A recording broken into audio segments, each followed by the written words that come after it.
So we're gonna finish up the kickdown. I messed my back up last time, dude, so it's taking me forever to do this, but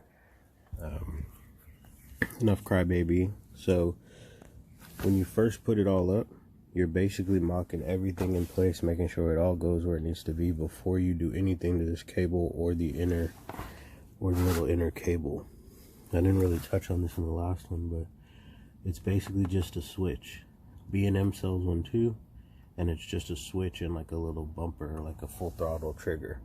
So what I'm going to do now is take the sheathing off, cut it. I'm not going to cut this until I am adjusting the kickdown, and I'm really not even going to adjust the kickdown until the car's running, because you need to really fine tune it to how you want it, basically, so how you drive.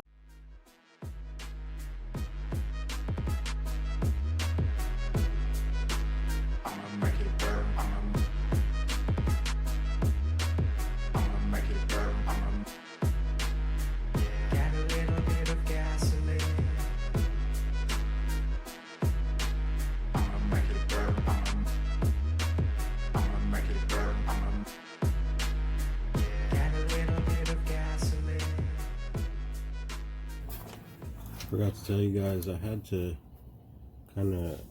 oblong nose out and grind a little bit off of this edge right here, because it was hitting the transmission pan.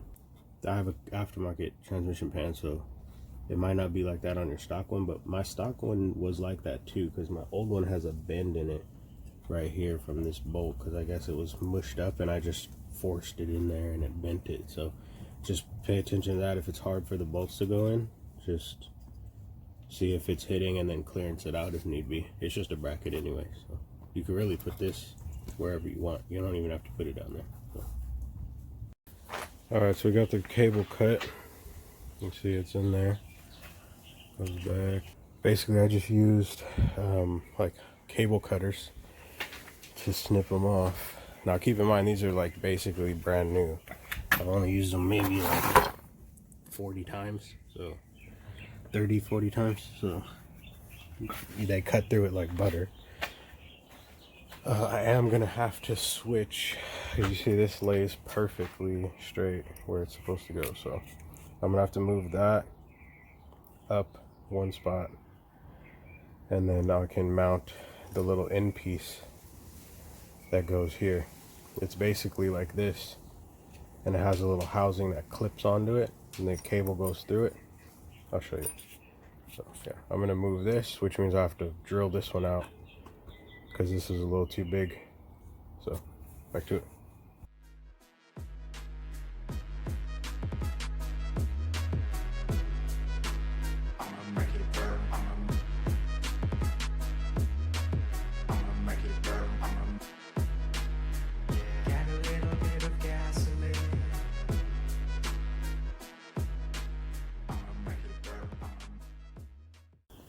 Okay, so it is done.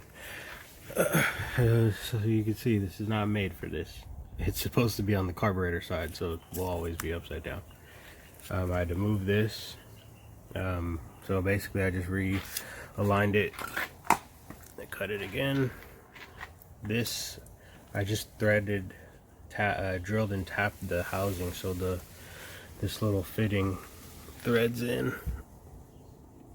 Just a little bit of blue Loctite so it doesn't come out because it's barely hanging on. Now all I have left is make this bracket look not like boo-boo. But that's it, man. It's done. So, and then the kickdown adjustment doesn't get made until the car's running. So I'll do another video once it's running and I'm actually driving, because this isn't even that important. Your car will still drive fine, it just won't kick down without it. And you can really just wire up a switch if it's that serious, if you really want it. You don't need to do all this. It's just for looks, really. So I left a bunch of extra wire here. So, and I have to cut this because if you see, it binds. So, but this is just a nut that holds the spring on the other side, the return spring. So I'm just gonna hack that off, and then it should have enough room to freely move. Yeah, so that's it, man.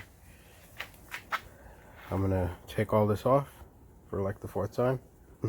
And then pretty this up. I'm gonna paint it. I think I'm gonna wrinkle black paint it, and then like like the one from whatever that company's name is, I forgot, because it just makes it look professional. I don't know yet. I haven't decided. I might paint it red. I think it's a little too much red. So all right, back to it. Thanks for the support, man.